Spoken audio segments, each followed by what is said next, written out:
Maybe I'll start that again. We are now recording, so it's my pleasure to call the January the 19th meeting of the Edmonton Metropolitan Transit Board to order. EMTSC, I think I screwed that up, but that's okay. So anyway, welcome, and just like to remind everybody that we're now recording this meeting. It's being live streamed on YouTube for public consumption.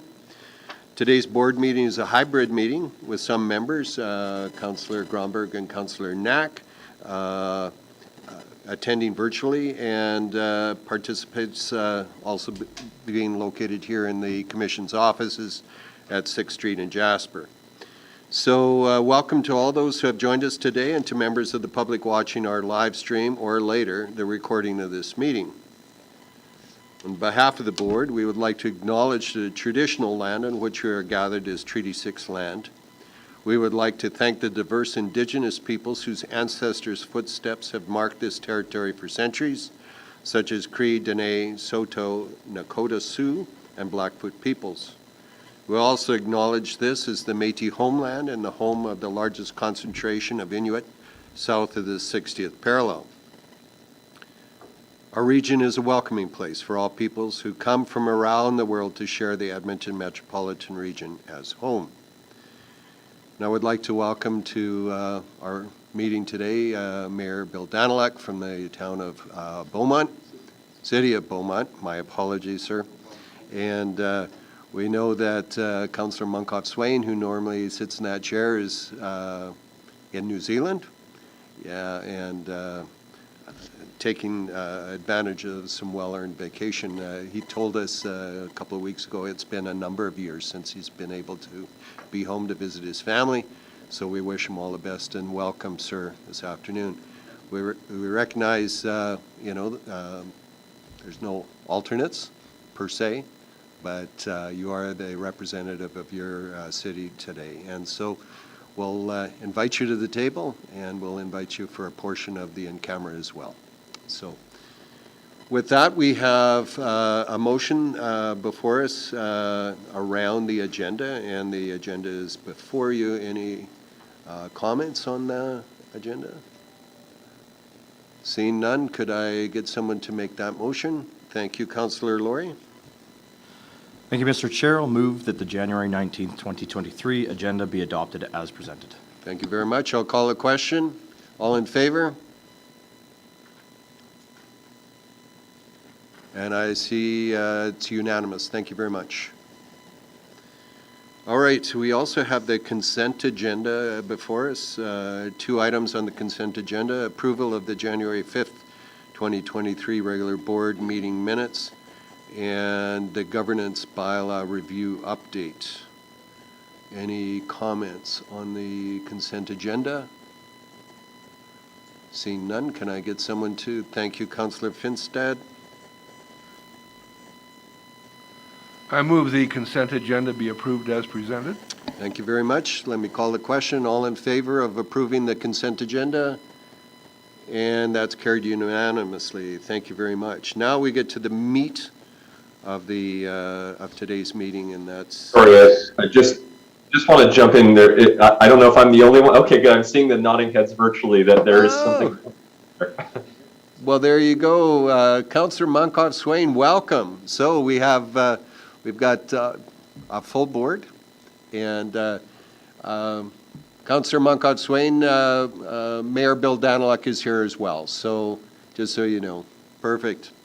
I trust that you're enjoying your time on the other side of the globe, and that your time with your family has been a real blessing to you. So I am. Thanks. Okay, so we're on to the EMTSC wind down plan, and over to you, Mr. Jankowski. Thank you very much, Mr. Chair, and thank you to members of the board.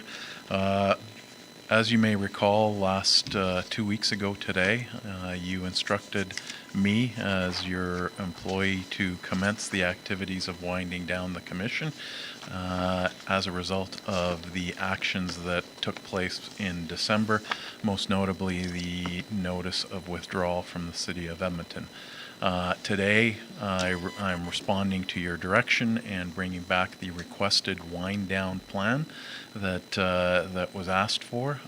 There's a detailed document in your agenda packages, and I've just got a short presentation summarizing the main buckets of activities that we have worked to put together and to identify as responding to the direction that you have given. These are the activities that we are working on today as we move towards your stated end goal, and that is wrapping up the agreements, the withdrawal agreements with the two parties that issued the notices of withdrawal, those being the Town of Devon and the City of Edmonton, and ultimately, once that's done, moving to disestablishment of the Commission. In the package that you have in your agenda, there is a description of the three main categories of activities that we have considered and that we are moving forward with. We have, for purposes largely of identifying and attributing costs, we've identified these categories or these buckets of activities in the following way as identified on the screen. Maintenance activities, which are those regular business activities that we need to continue to perform in order to support you as the board in your decision making around the wind down and the dissolution, and B, the continuing to have the administration in place to be able to do that. The second category of costs and second category of activities that we have identified and we're prepared to discuss today are those specific wind down activities. So those are the if I can put it, the new business of winding down the commission. Over the course of the first 12 to 18 months, we stood up the commission, and there were a number of activities in that regard.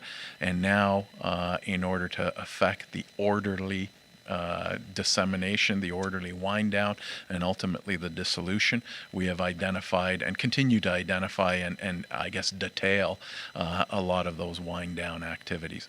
And then the last category that I'll speak to very briefly, because this work is still largely the work to identify these activities is largely underway, and those are the activities specific to the dissolution phase and as well post-dissolution. So I'll explain that there are a few things that we've identified that will likely need to be addressed, and a plan will have to be put in place in order to deal with those post-dissolution activities. And as I said, there are a number of details that have yet or are still yet to be developed around those. So if I can move to the next slide, please. With regards to the first category of activities, there is a much more detailed set of charts that you've got in your package, and I'm happy to speak to those. But just at a high level, the maintenance activities, as I mentioned earlier, they revolve largely around continuing to support the board, continuing to affect the financial needs, the transactional activities to make sure that we're able to keep the lights on as long as we need to in order to provide that support and to get us through the wind down process. There are human resources needs, human resources management needs that we continue to oversee, that we continue to meet in order to now deal with the reduced complement, and I'll speak to that in a second, but the reduced complement that is required to get us through the wind down process. And there's also the need to continue to maintain our information technology just to a level sufficient to get us through to the end. And under the leadership of, or direct responsibility now of Brian Haggerty, Brian is the one dealing with human resources and IT, along with some support from external service providers.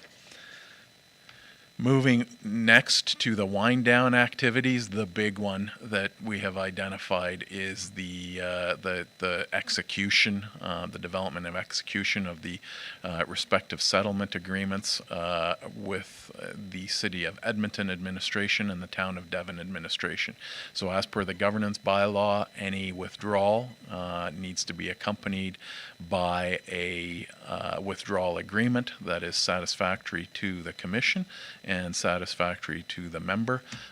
We are now in the process of starting the identification of the commission's needs, and there will be a discussion in closed session around those. And we are preparing. We now have meetings scheduled to meet with both administrations, both at Edmonton and at Devon, to work through that process. The withdrawal agreements and the execution of the withdrawal agreements we see as a fundamental premise or a predecessor before this organization can move to dissolution and disestablishment. We have to get those agreements done, and we have to get those agreements executed in order to address all of the financial position and financial liabilities of the commission. There are a number of activities around asset inventory and disposition. Those activities have been initiated. We've now got a fairly complete list, a fairly complete inventory of the very limited capital infrastructure that we have. It largely involves the things that you're looking at in this room, the furniture and the technology that has been used to support both the board activities and the staff administration activities over the last little while. The added to the asset inventory and disposition is also the need. There's also a need to address the outstanding office lease agreement and quite frankly, the resolution and the disposition of some of these assets will be tied to the discussions around the office lease. I'm happy to say that we've now initiated actually a discussion with the City of Edmonton administration to see if there are potential users of this space and of the tangible capital assets in this space in order to help mitigate or offset the costs of the remainder of the lease period. There are financial obligations and liabilities, and not the least of which is how we're going to deal with the debt that was used to affect the stand-up of the organization. There are also contractual and regulatory obligations that need to be fulfilled, such as the filing of all post-dissolution, the filing of all financial records dealing with the payroll aspects associated with the final payouts to deal with our staff and things like that. And lastly, there is the information technology and data and records management component. There is a number of activities that we've identified that need to be completed in order to close off the agreements around IT to ensure that we've put in place the appropriate protection mechanisms to deal with the much of the information that has been instrumental or as part of the administrative delivery of services. We need to make sure that post-close we've got the appropriate plans in place to protect that information and make sure that all of the regulatory filings are carried out in conformance with regulatory requirements.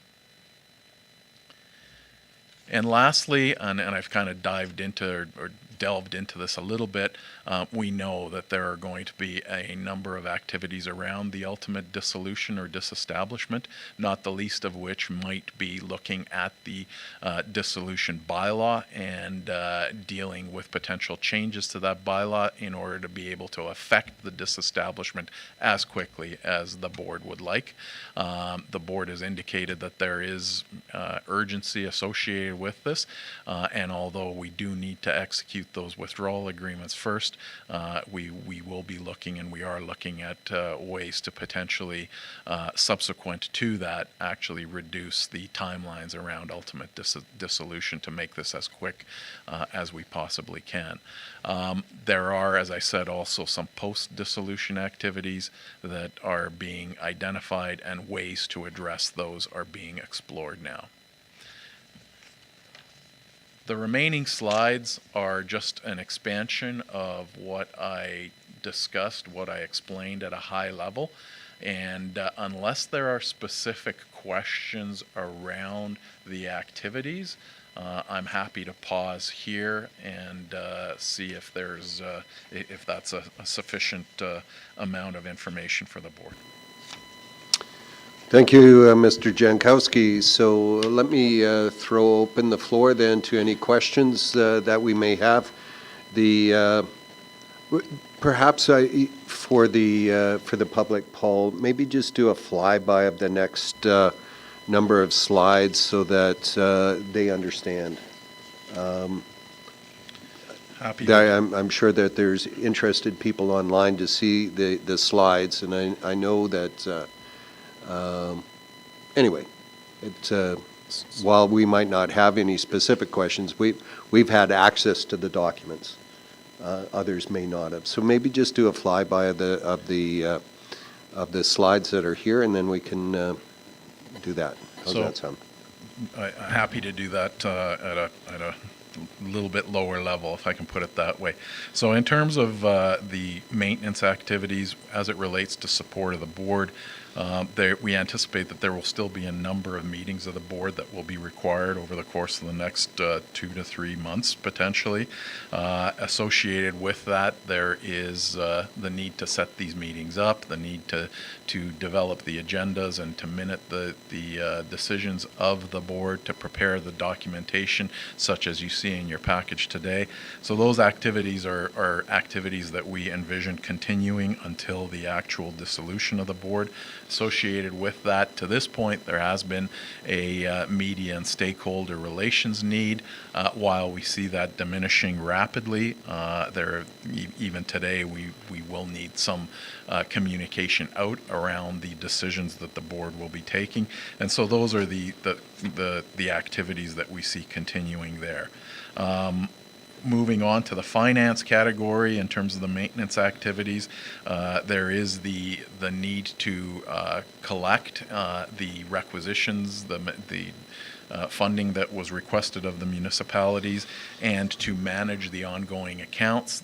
While there is an ongoing expenditure that has been reduced by virtue of some of the activities that we have taken already in reducing staff complement, there is nevertheless the need to continue processing and accounting for the financial needs of the organization. Associated with that, there is the need to continue and to finalize the 2022 audit and to submit the regulatory filings with the province in relation to that audit. I've spoken already about some of the staff and board payroll activities, making sure that we meet our obligations with respect to our pension plan, and filing the WCB annual return along with 2022 tax filings.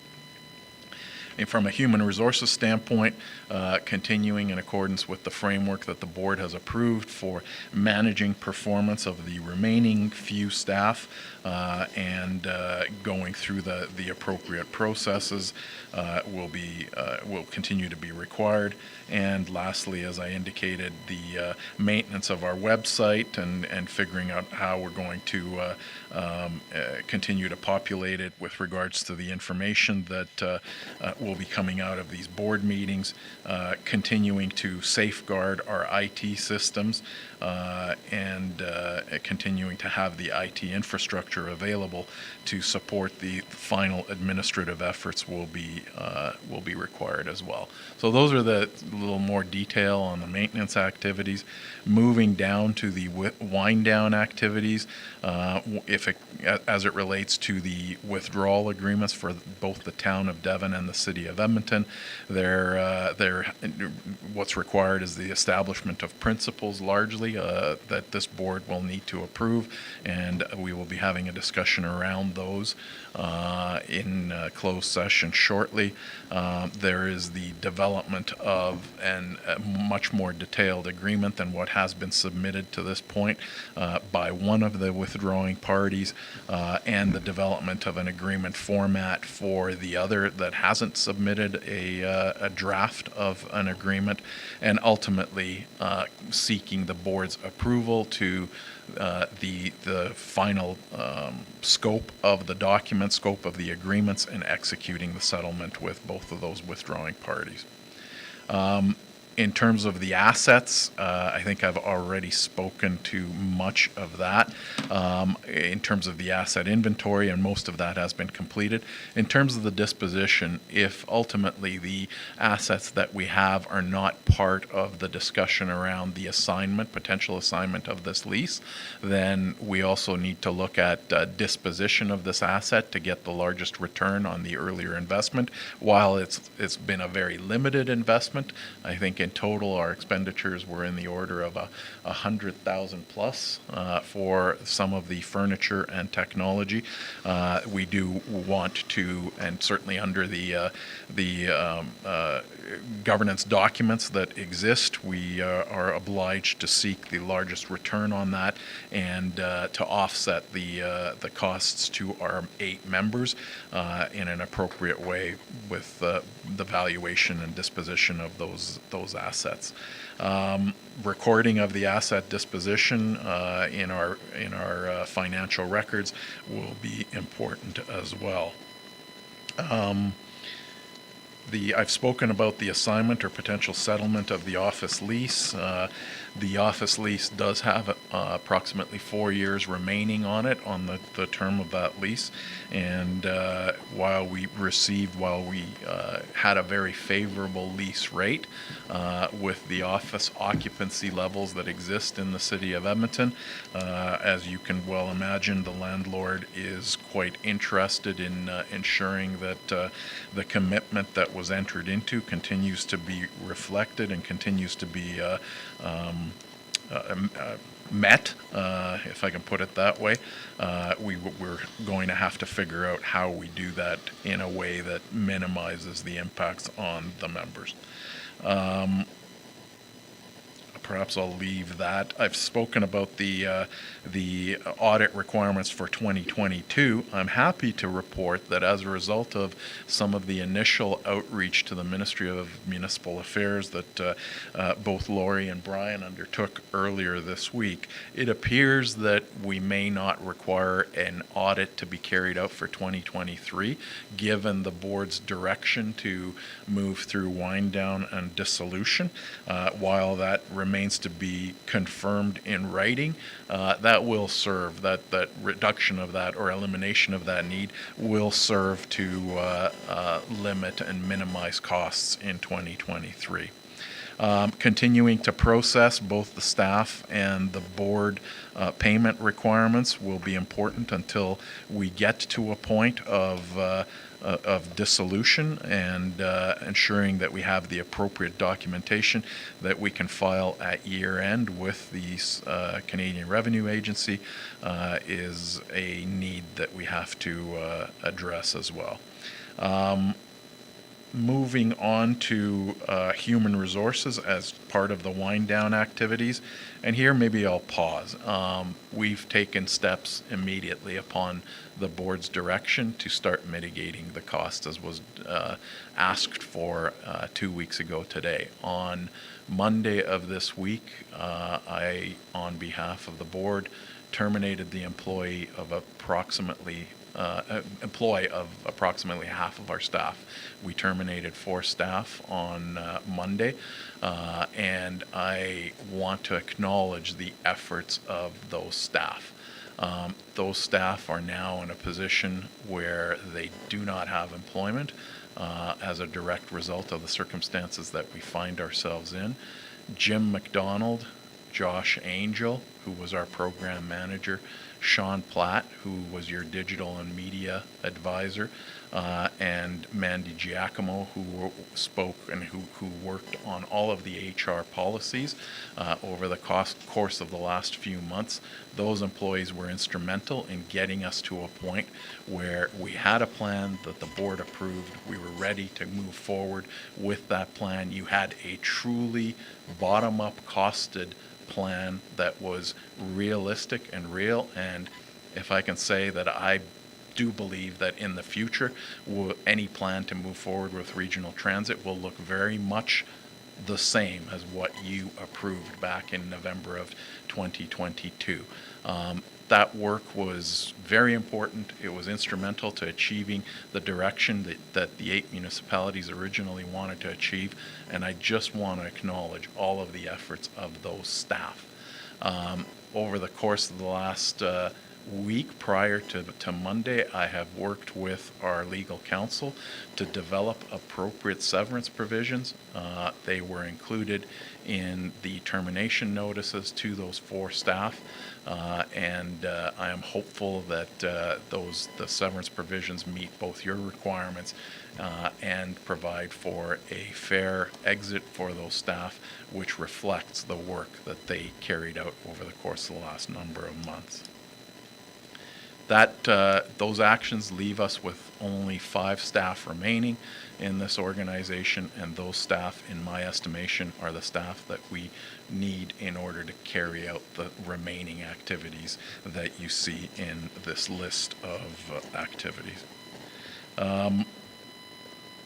In terms of IT and data management, the negotiations and discussions are underway to start or to signal to our external service providers the end is nigh, and we are making sure that they receive the appropriate notice to limit costs going forward, but that we continue to provide the technology support that we need to finalize our activities, and B, that we protect the integrity of the data that we have and ensure we meet all of the regulatory privacy requirements as we wind down the activities of this organization.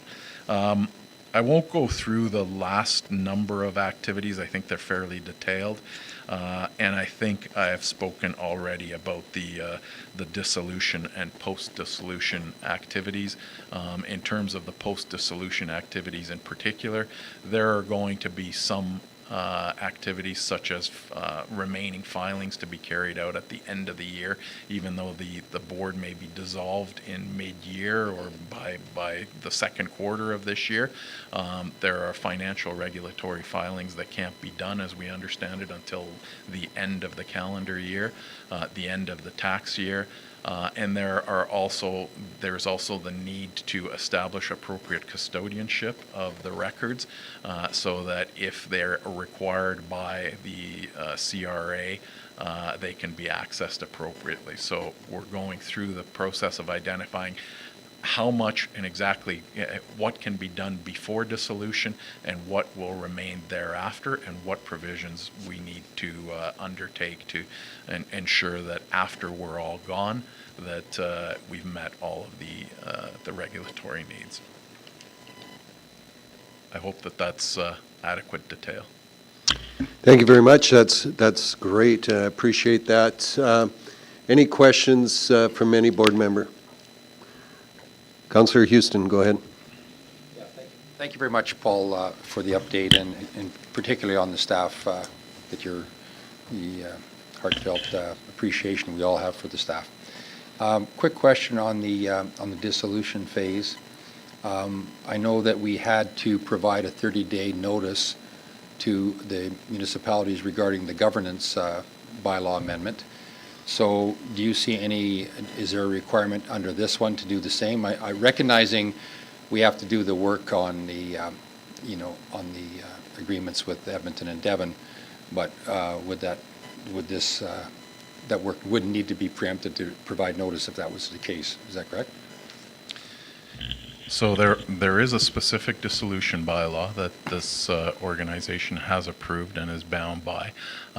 Changes to the dissolution bylaw to start affecting changes to some of the timing requirements in there is something that executing those changes is under control of this board. We will be bringing forward suggestions for this board to consider once we get to that point, recognizing the need to minimize the timelines and the desire to minimize timelines once those agreements are executed. I've spoken to Kathleen Elhatton-Lake, our legal counsel, and we will be preparing the suggested changes to minimize the overall time frame. Right now, the sort of very broadly speaking at a high level, there is a 90-day period that is written into the dissolution bylaw, and that's probably the largest timeline that is subject to potential reconsideration in order to affect the stated desires of the board, and we will be bringing back a discussion point about that. Okay, thank you. Thank you, Councillor Houston. Any other questions? I have one myself, and it has to do with the 2023 audit. So is the government the governing body that, the province, is that the governing body that defines the need for the audit, or does the CRA come into the mix there? So under the provincial regulations governing regional service commissions, there is a requirement for us to complete our financial statements and to submit them to the Ministry of Municipal Affairs. It's that last submission requirement that has been discussed, and Lori and Brian can probably provide a little more information around that. As we understand it, following the discussion, the Minister of Municipal Affairs may be willing to relax that requirement or to remove that requirement for filing that. Perhaps Lori can speak a little further on what else needs to be considered.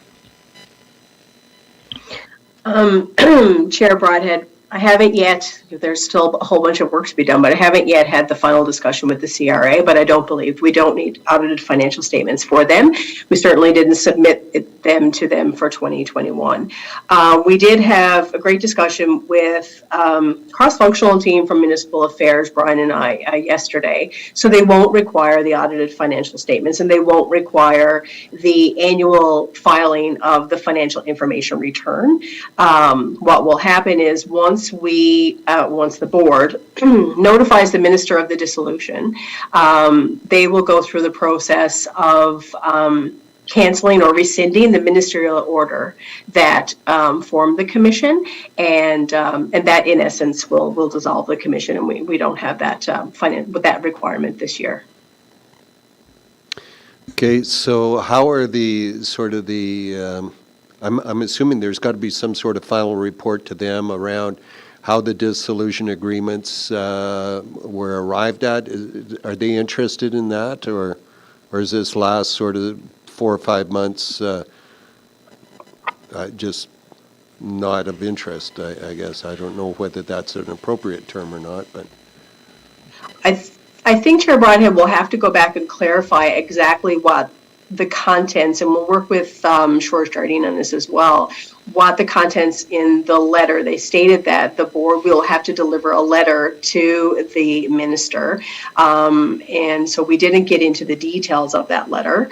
But they did mention that it should include notification of where our records will be held, but that's only for information purposes only. So we still need to circle back with them to really clarify exactly what needs to be in the final version of that letter. But they did not appear to be interested in the final records of the commission, the final financial records of the commission.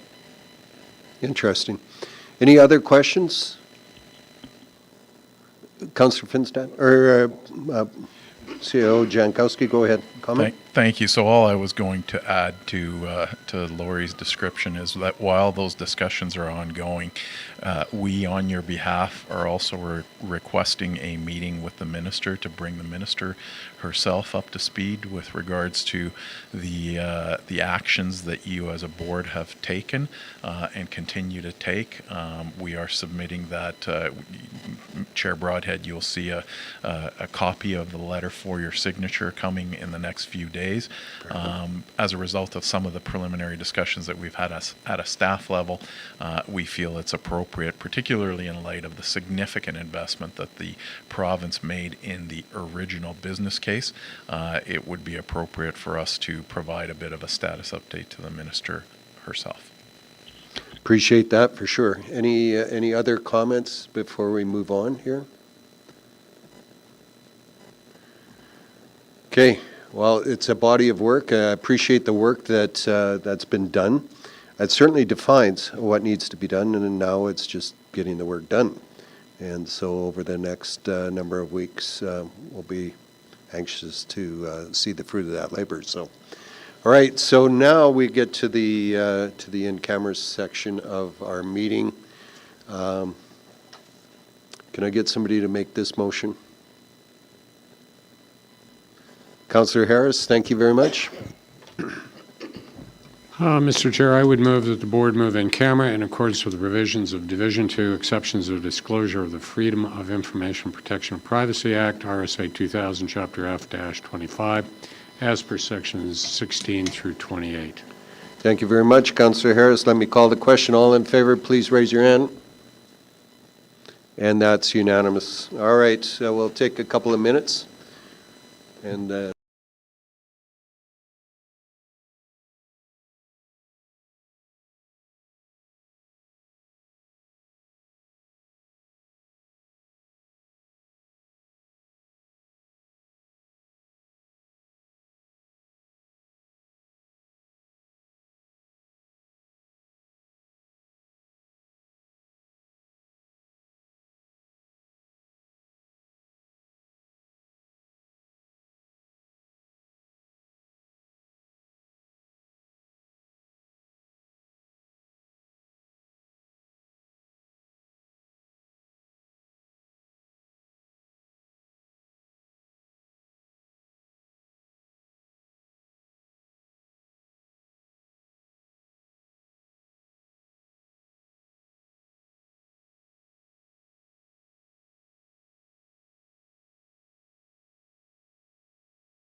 Recording in progress. All right, well, welcome back. We are now in open session, and we have a motion that's before us here in terms of the information and the materials that we've received. Councillor Laurie, can I get you to make that motion? Certainly, Mr. Chair. Thank you very much. I'll move that the board accept as information the materials and discussion as presented in camera. All right, any comments on that? No, obviously, given circumstances, a lot of good discussion around the various topics that we had, so just appreciate everybody's input into that. Okay, thank you. Any other comments? Seeing none, I'll call a question. All in favor, please raise your hands.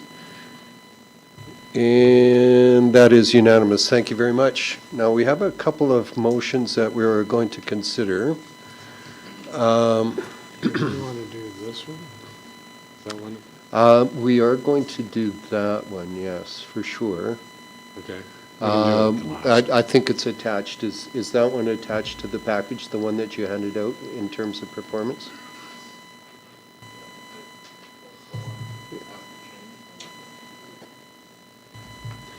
Okay, well, Councillor Harris is Chair of the HR and Comp Committee. Can I get you to make this motion then?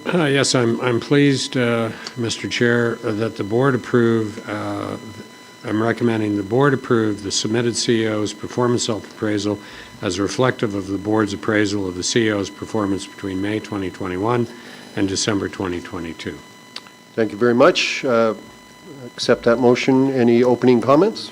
Well, I think that Mr. Jankowski has done great work for the board through these initial periods of standing up the commission and getting us to where we were, and now where we need to go into the future. So I think the performance has been really good.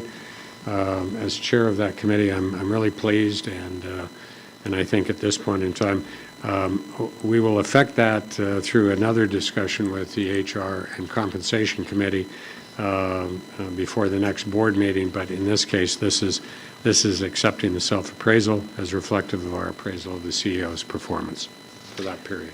Thank you very much, and well done in negotiating that in camera. Appreciate that. Any other comments? Seeing none, I'll call the question. All in favor, please raise your hand. And that's passed unanimously. Thank you very much for that. All right.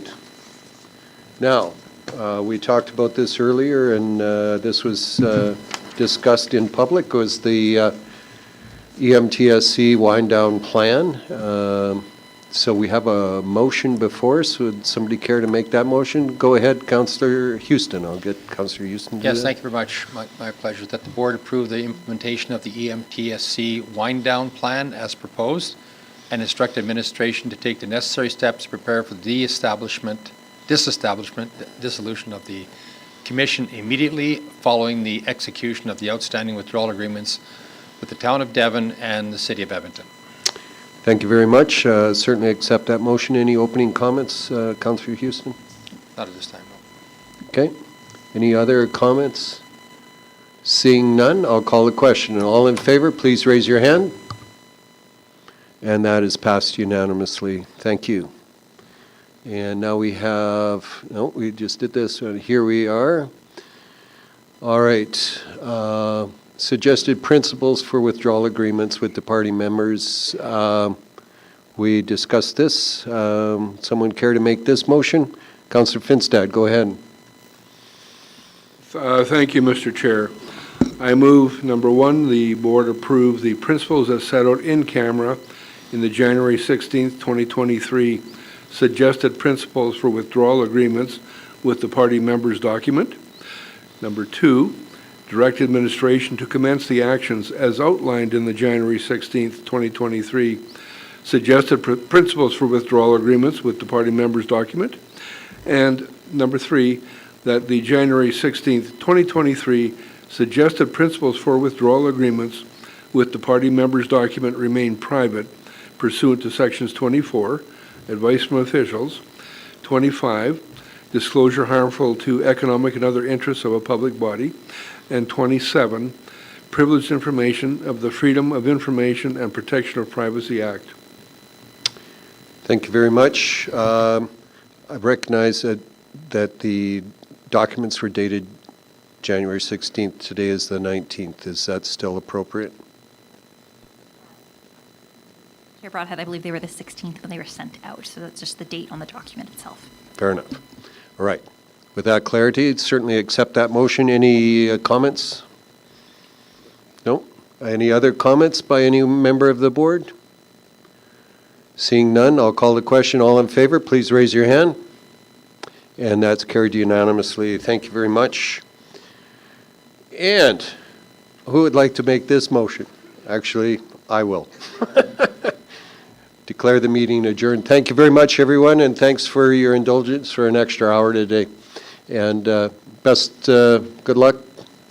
All the rest, go Oilers. Anyway, thanks, everybody.